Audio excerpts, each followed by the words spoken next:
Last night, something happened on late-night television that may have looked like comedy, but politically, it was much bigger than that. Jimmy Kimmel didn't just crack jokes about Melania Trump. He pulled at threads. Threads connected to power, influence, money, and control. And if reports are accurate, Donald Trump was not amused, because what was framed as satire may actually expose a deeper vulnerability heading into a critical political season. But here's the part nobody is talking about.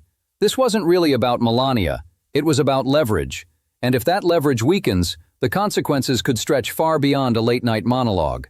Stay with me, because this story escalates fast. America is already tense. Government shutdown threats, immigration conflicts, federal agencies under scrutiny, election investigations resurfacing. Now add this into the mix. Amazon reportedly investing tens of millions into a Melania Trump documentary. Timing matters in politics. And when a major tech company invests heavily into a project connected to a political family, especially during heightened polarization, optics matter even more. Jimmy Kimmel chose this exact moment to spotlight it. Not just the money, not just the premiere, but the perception. And perception is everything in politics. This is where comedy becomes political narrative, and narrative becomes influence. Let's slow this down. A documentary about a former First Lady isn't unusual. But what makes this different? Scale, budget, promotion. When entertainment and political legacy intersect, it's no longer just film. It becomes branding, rehabilitation, image management, strategic positioning. Jimmy framed it as absurd, but strategically, it's fascinating, because documentaries can quietly reshape narratives. They humanize, they soften, they redirect public memory. And in election cycles, that's powerful. Now here's the tension. If critics frame the film as political propaganda, it loses credibility. If supporters frame it as empowerment, it becomes legacy building. And Kimmel's monologue did something clever. He shifted it back into satire. And satire makes it harder to control the narrative. That's what likely triggered frustration, not the jokes, the loss of control. Then came another angle, celebrity politics.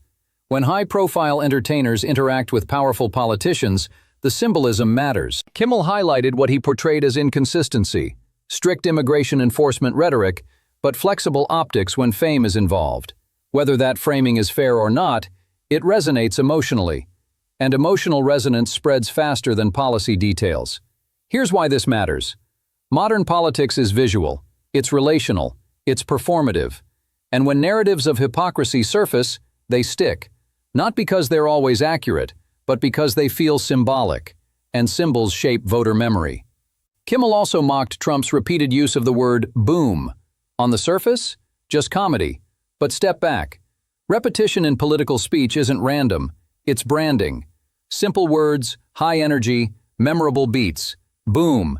It creates rhythm, it signals strength, it creates a feeling of momentum. Populist messaging often relies on simplicity, short phrases, strong sounds, high repetition, and when opponents turn that into parody, they attempt to weaken the psychological impact. Because once a phrase becomes meme material, it loses authority. This isn't about vocabulary, it's about narrative weaponization. Then the monologue pivoted into something heavier. Federal involvement in election-related investigations. Now this is where things stop being purely comedic, because federal and state election jurisdiction is sensitive territory. Kimmel framed it as suspicious. Critics argue it's oversight. Supporters say it's necessary review. But here's the political risk. Any perception of federal interference, even if legal, triggers voter anxiety, especially in swing states, especially among independents. And if that anxiety spreads, it becomes campaign fuel.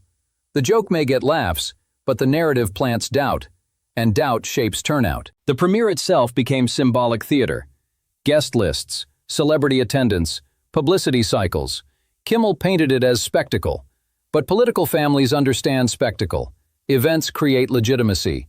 Legitimacy builds perception of stability, and stability reassures donors and supporters.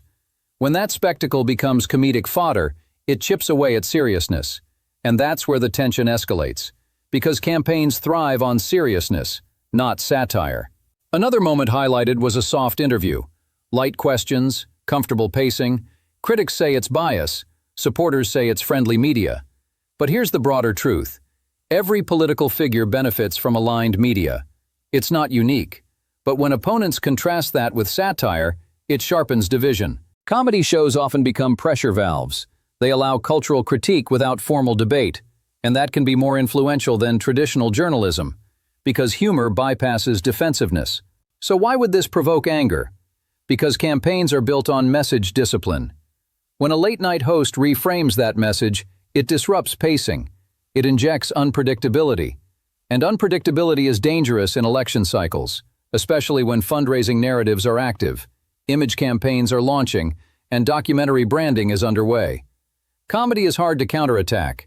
If you respond aggressively, you amplify it. If you ignore it, it spreads organically. It's a strategic dilemma.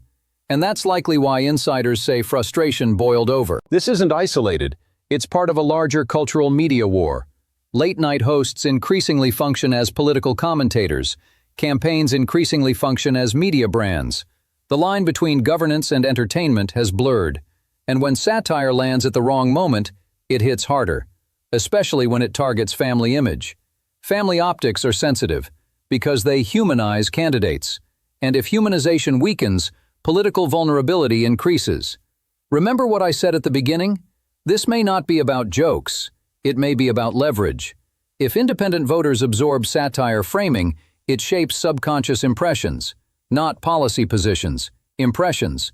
And elections are often decided on impressions, especially in tight races.